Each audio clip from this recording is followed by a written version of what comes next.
Bonjour et merci d'être avec nous pour cette quatrième et dernière émission de Warm-Up. Quatrième, et oui, car c'est déjà la quatrième et dernière journée de ce 55e concours hippique international de Genève. L'occasion pour nous de revenir sur ce qu'il s'est passé ces dernières heures et ce qu'il va se passer cet après-midi. À mes côtés, fidèle au poste, membre du comité d'organisation dans les départements communication et sport, Michel Sorg. Bonsoir. Bonjour Michel. Bonjour Pascal. En pleine forme, on est bien entouré pour ce quatrième numéro. Bientôt plus de voix, c'est le moment que ça se termine. Alors, on est bien entouré. On a trois invités avec nous. D'abord, le meneur valaisan qui était deuxième de la manche de Coupe du Monde l'an dernier, sixième cette année, troisième récemment à Madrid, Jérôme Vouta. Bonjour. Bonjour. À vos côtés, Alban Poudret, directeur sportif du concours. Bonjour Alban. Bonjour Pascal, bonjour à tous. Et puis le plaisir d'accueillir un grand passionné de chevaux, Yakari, c'est lui, c'est le papa de Yakari qui est avec nous. Bonjour Derive. Bonjour. Vous êtes un grand passionné de chevaux, oui. Depuis tout petit, vous avez monté. Ouais. J'imagine c'est un grand plaisir d'être ici au concours hippique. C'est une joie d'être ici et de voir autant de beaux chevaux et de partager des émotions qui sont partagées d'ailleurs par tout le public. Il y a une ambiance extraordinaire et vraiment je suis heureux d'être là. Vous êtes là pour dédicacer votre nouvelle bande dessinée dont on va parler dans un instant, Le Galop du Silence. Absolument. C'est l'occasion de parler des Franches-Montagnes que vous vous attelez, Jérôme Vouta. 4 Franches-Montagnes qui vous accompagnent dans votre aventure d'attelage. Oui, tout à fait. 4 juments Franche-Montagne qui ont un cœur énorme, qui me donnent tout ce qu'elles ont dans les tripes. Alban Poudret, c'est l'occasion de dresser un premier bilan. On est à la mi-journée du dimanche. Là, l'affluence du public, est-ce qu'elle était réjouissante ? Très bonne affluence. Chaque année, en fait, depuis 3-4 ans, la billetterie augmente. Et cette année aussi. Malgré tout, jeudi, les tribunes étaient un peu clairsemées parce qu'il y avait ces problèmes de sécurité en ville et alentour. Et ça a retenu certaines personnes de venir. C'est bien dommage parce qu'ils avaient acheté leurs billets. Par contre, depuis vendredi, beaucoup de monde, plein les 2 sessions samedi, plein aujourd'hui.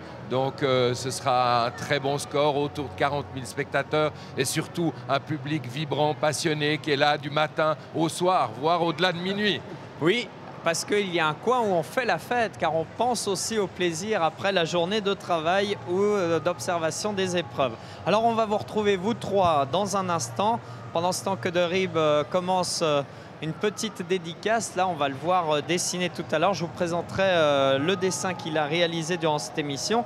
Mais avant, on va regarder ce qu'il s'est passé ces dernières heures à Palexpo dans la rubrique « C'était hier ».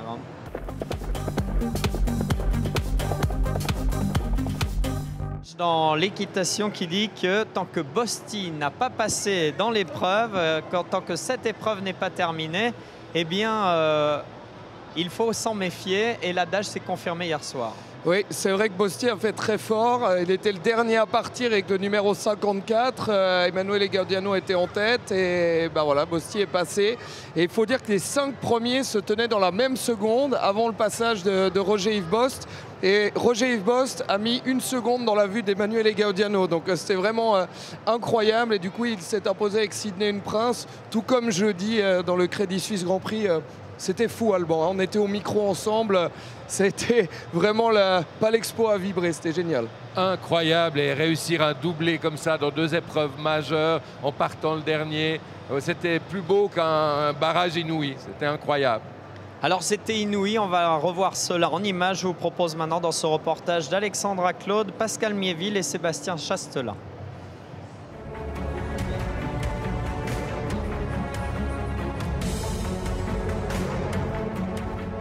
Inarrêtable Bosti. Le cavalier français a remporté une nouvelle épreuve phare de cette 55e édition du concours hippique de Genève.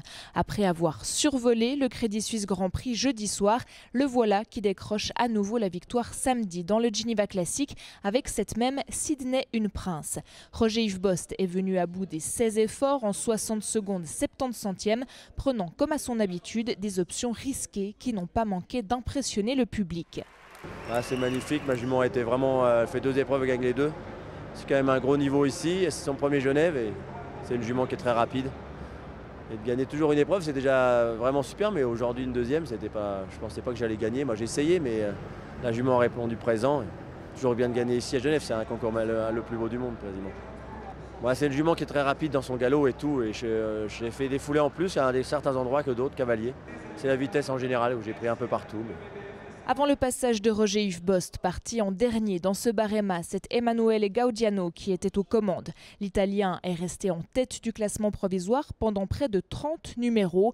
Un peu plus d'une seconde sépare au final les deux cavaliers. Le podium est complété par la Portugaise Luciana Diniz, auteure d'un très beau parcours, tout en légèreté, avec sa très habile Fit for Fun.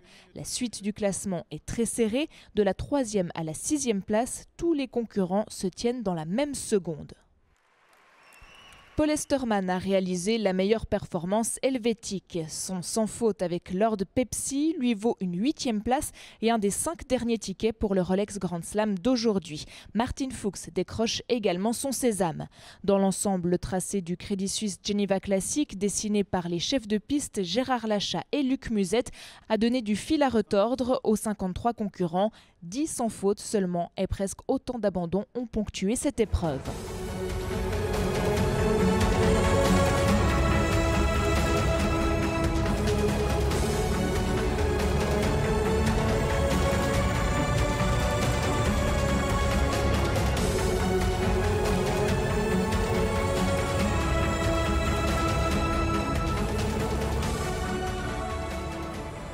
Du très beau sport et ce n'est pas fini. Rendez-vous tout à l'heure pour le Grand Prix Rolex. Comptant pour le Grand Slam, beaucoup de spectacles et de beaux sports encore hier soir, Michel. Oui, c'est vrai. Et une petite mention spéciale pour les wildcards parce que Philippe Putala est passé à un souffle d'une qualification dans le Grand Prix Rolex d'aujourd'hui.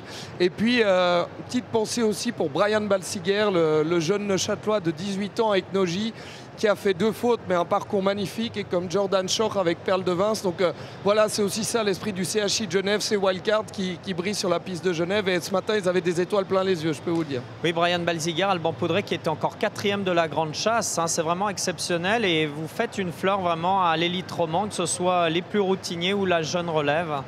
Absolument, ça fait maintenant plus de 20 ans qu'on a instauré ces wildcards, on y tient beaucoup. Il y a beaucoup de concours, il y a des P-cards. Chez nous, ça n'existe pas. Et au contraire, on veut que les portes de Palexpo soient grandes ouvertes pour les romans, pour la relève, des jeunes talents. Et c'est vrai que certains, ça les propulse très loin. Au bout d'une année, 2 ans, que ce soit en attelage, que ce soit en saut d'obstacle, peut-être aussi maintenant en cross, on tient beaucoup à remplir ce rôle-là aussi. Et puis vous tenez aussi à mettre à l'honneur des disciplines de l'équitation. Donc on va évoquer l'attelage tout à l'heure avec Jérôme Boutin, mais aussi le cross en indoor que vous aviez lancé l'an passé. Et là, vous avez remis ça cette année. Oui, parce que finalement, c'est le public qui décide. On propose et quand on voit que ça marche, l'an passé, les tribunes étaient pleines, étaient vibrantes, même debout parfois. Et c'est vrai que le cross indoor a trouvé sa place et que je pense qu'il est là pour longtemps. On en voit des images d'ailleurs, Michel Sorg. On revient sur les principaux résultats justement de cette belle épreuve. Oui, c'est vrai qu'on a vécu une belle épreuve, un parcours plus long que l'an dernier, avec plus d'efforts, un peu plus d'1 kilomètre de tracé, 147 secondes, temps idéal, avec Sidney Dufresne qui a gagné à Stuttgart. Alors à Stuttgart, il fallait être le plus rapide et ici, il fallait être le plus proche du temps idéal, mais Sidney Dufresne, ça ne lui change rien. Il arrive à gagner ce type d'épreuve dans toutes les configurations.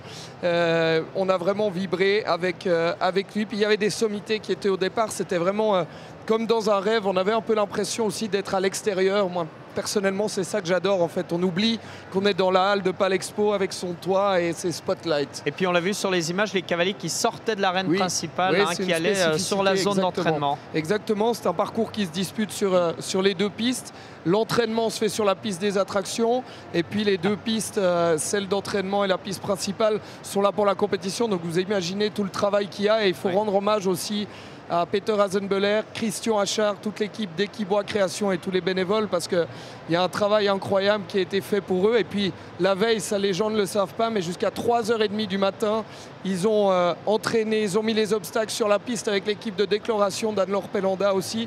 C'est vraiment un travail, c'est de la folie, quoi. Oui, on peut leur rendre hommage. Rendez-vous pour la 3e édition l'an prochain alors, Alban Poudret, vous remettez ça Oui, je crois que le public a répondu. On espère aussi que Rolex, qui parraine l'épreuve, sera tout aussi convaincu. Mais je n'en doute pas. Et c'est vrai que ces cavaliers, de voir leur enthousiasme aussi. Marc Todd, la légende vivante, le cavalier du XXe siècle, le seul cavalier à avoir été double champion olympique, qui plus est avec le même cheval, Charisma.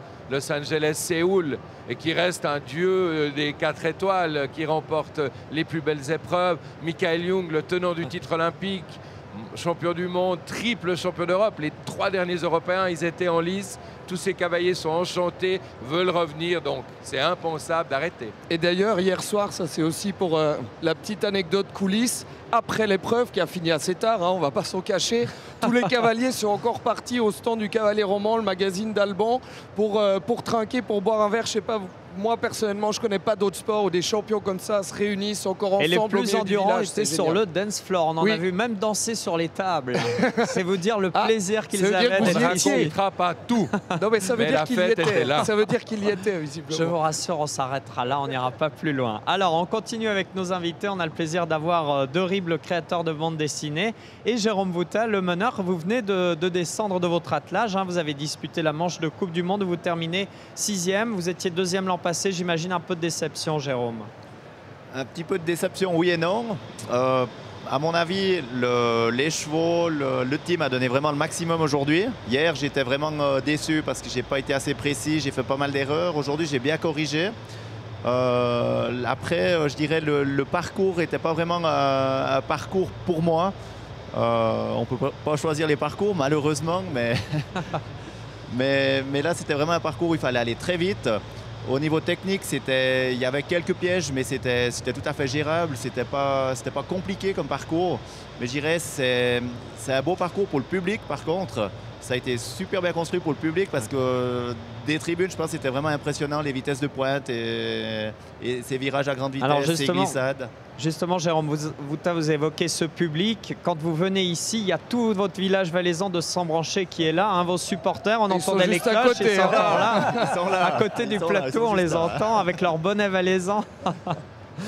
Oui, tout à fait. J'ai la chance d'avoir un grand soutien de mon village, de ma région. On a des amis aussi fribourgeois. Il n'y a pas que des valaisans. Il y a des amis jurassiens. On a beaucoup d'amis. On a beaucoup d'amis. Je dirais c'est le cheval, ça fait une grande famille à un certain moment. Puis je dirais ça fait aussi une grande famille autour du Franche-Montagne.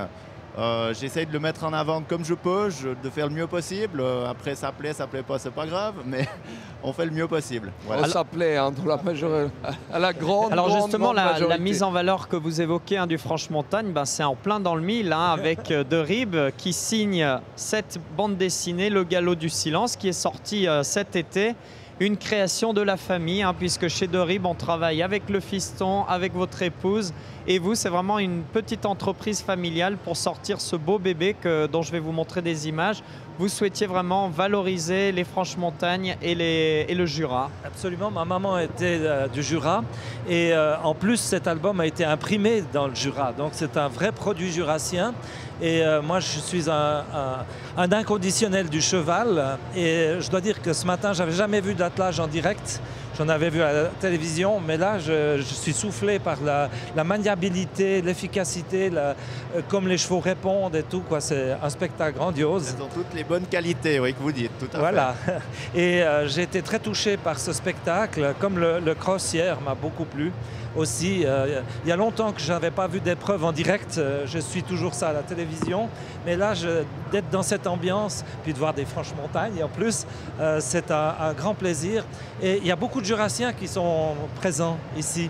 Et ça fait plaisir de voir que l'album a un impact et par rapport aux chevaux, mais aussi par rapport au pays et aux gens que j'ai dessinés qui sont dans cette bande dessinée. Et puis un mot sur l'histoire et les personnages, hein, qui sont inspirés de vrais personnages. Absolument. L'héroïne est une jeune fille qui a 20 ans aujourd'hui, qui est assistante vétérinaire et qui monte magnifiquement bien. J'ai eu le plaisir pour la télévision suisse romande, pour Passe-moi les jumelles, de refaire le Galop du Silence en sa compagnie. Ça faisait à peu près 50 ans que je n'avais pas fait le Galop du Silence et là c'était magique. Donc mon plaisir de dessiner des chevaux est plus qu'intact. J'essaye d'en dessiner presque tous les jours. Et franchement, d'être ici, c'est une fête du cheval qui est magnifique. Et de voir, il y a énormément de jeunes ici. Et ça, c'est très encourageant. Il y a beaucoup de jeunes filles, de jolies jeunes filles d'ailleurs. Et tout ça est très encourageant par rapport aux chevaux. Et je trouve qu'il y a une perception du respect de ce qu'est un cheval. C'est un compagnon qu'il faut comprendre. Chaque cheval a sa personnalité. Et de voir comment ces cavaliers ont ce contact avec eux est extrêmement touchant. Voilà. Et puis, vous êtes un grand passionné de chevaux, je l'ai dit, mais vous aimez vraiment, vous avez ce besoin viscéral de dessiner des animaux et des chevaux et vous venez d'en dessiner un. D'ailleurs, vous pouvez me montrer Derib, on va le montrer aux téléspectateurs. Le voici donc sur la page de gauche. Là, on va prendre le temps de cadrer. Voilà. Donc, c'est vraiment ce besoin viscéral. Hein. Les animaux, vous dites, ils m'apportent beaucoup. Ils apportent beaucoup aussi aux gens et aux jeunes. Moi, je pense que l'animal fait partie intégrante de la vie sur la planète et qu'il faut prendre conscience et les respecter. Et d'avoir ce contact avec des animaux, ça peut apporter énormément de choses. Le cheval est un compagnon qui est très généreux. Et on peut faire beaucoup de choses avec des chevaux, même en dehors de concours hippiques, d'avoir ce contact. La randonnée, par exemple, s'est beaucoup développée ces dernières années. Et les gens qui vivent ces randonnées vivent des moments exceptionnels. Et je crois que ça équilibre, que ça permet de trouver une énergie en soi, de partager avec les autres des émotions dans la nature. La nature et le cheval, je crois que c'est absolument naturel de monter à l'extérieur aussi. Et franchement, je conseille à tous les jeunes d'avoir un contact ou avec des chevaux ou avec d'autres animaux, mais c'est très équilibrant. Donc ça s'appelle le Galop du silence, hein, signé par Derib, que vous trouvez dans toutes les librairies. Et puis regardez au dos, alors je vais juste cacher la petite étiquette là, mais regardez qui c'est qui signe la dédicace, la préface, c'est Steve Garda. Donc une bande dessinée à découvrir et que Derib dédicacera encore cet après-midi ici à Palexpo sur le stand Payot. Comment va Yakari? Yakari va pas mal, il est un peu en stand-by en ce moment. Parce que André Jobin, mon ami Job, a eu des petites difficultés de santé et on attend de retrouver un peu une meilleure opportunité pour reprendre, mais il y a un projet pour l'année prochaine. On va envisager. Donc on devrait revoir Yakari. Donc on vous reçoit l'année prochaine pour parler du nouveau Yakari. Pourquoi pas Derib, hein. Oui, Alban Poudret, finalement Jérôme Vouta, Derib sont des personnalités très représentatives de l'état d'esprit de votre événement. Ah, mais c'est émouvant de les entendre. D'ailleurs, on savait que Derib dessinait très bien. Puis moi, je le connais un peu, donc je savais qu'il s'exprimait très bien. Mais il n'y a pas plus bel ambassadeur du cheval. Ce qu'il vient de dire, extrêmement touchant.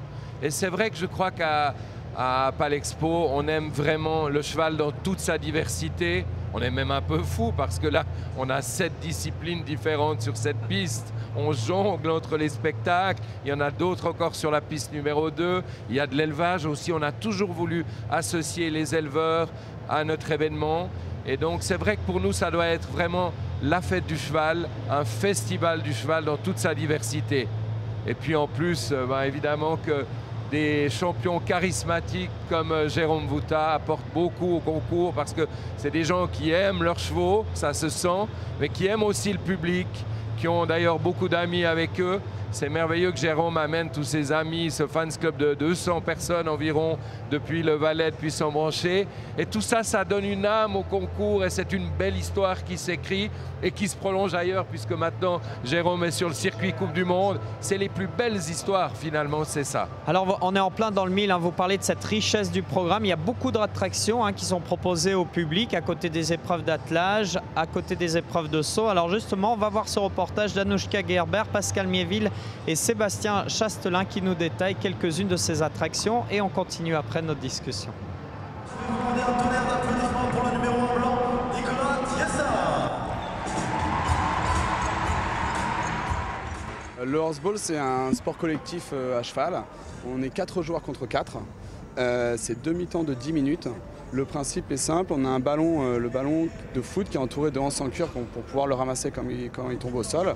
Il faut faire 3 passes entre 3 joueurs différents et mettre le ballon dans un but qui est situé à 4 mètres de hauteur.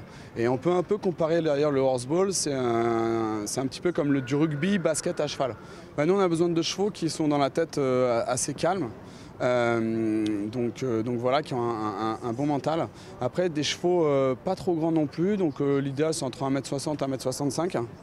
Et après, des choix assez vifs et rapides. Il arrive à mettre en retrait. Alors nous allons vous présenter 3 catégories de cavaliers handicapés physiques sur cette piste. Also ich bin zum Parasport gekommen und das macht mir eine sehr große Freude. Eigentlich mit dem Pferd kann ich wirklich gehen, tanzen und es ermöglicht mir so vieles, was niemand anders kann und es ist ein ganz guter Freund auch. Ich finde es sehr schön hier, die Atmosphäre ist toll und es sind unglaublich viele Leute, die sich, glaube ich, sehr für unseren Sport interessieren. Je suis super contente parce que, en fait, entre le tour d'hier et le tour d'aujourd'hui, il y a une belle progression. Voilà, mon cheval, c'est un cheval de club. Il n'a pas l'habitude d'être sur ce genre de piste aussi prestigieuse, aussi regardante, avec plein de public autour et tout. On a réussi à se comprendre et il a été vraiment avec moi tout au long du parcours. Et ça fait longtemps que je ne m'étais pas autant fait plaisir sur un parcours avec un cheval.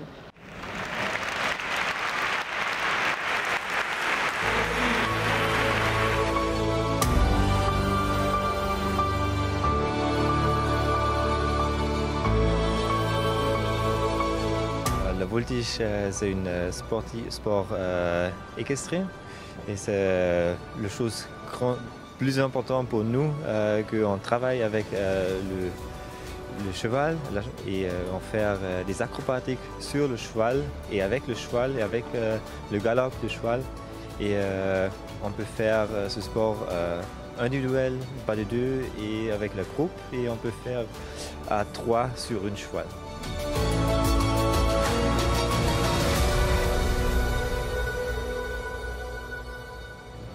Voilà donc pour un compte-rendu de quelques-unes des attractions qu'on a pu voir. Le para-hippique qui était à l'honneur cette année, c'était aussi votre souhait, hein? Absolument, on avait une expérience merveilleuse en 2005 avec des cavalières de dressage et aussi avec Laetitia Bernard que l'on vient de voir dans le reportage, qui est une merveilleuse amie qu'on admire tellement parce que non-voyante de naissance, elle est journaliste sur France Inter, elle est aussi journaliste hippique, cavalière émérite, on l'a vu là, elle a un amour du cheval incroyable.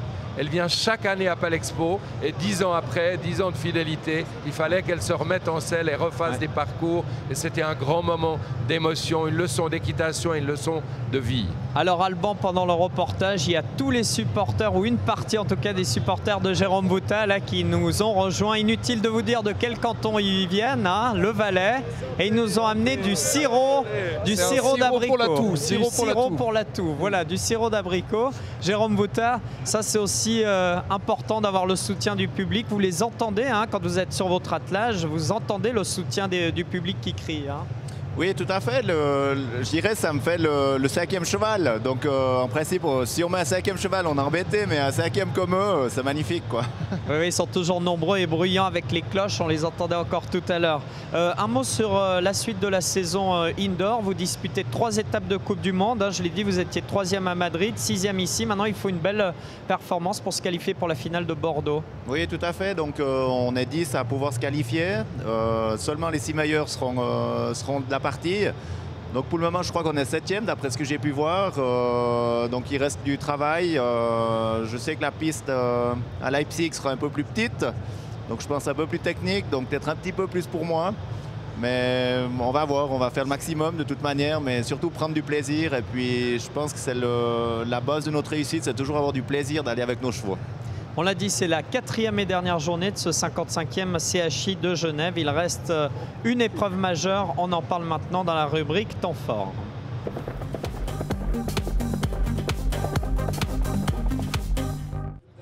Alors, dernière journée, je le disais, et le Crédit Suisse Grand Prix, étape du prestigieux Rolex Grand Slam, Michel. On se ressaisit. Tout à fait. Non, on se ressaisit, mais voilà, ils sont en train de servir le sirop à l'abricot derrière.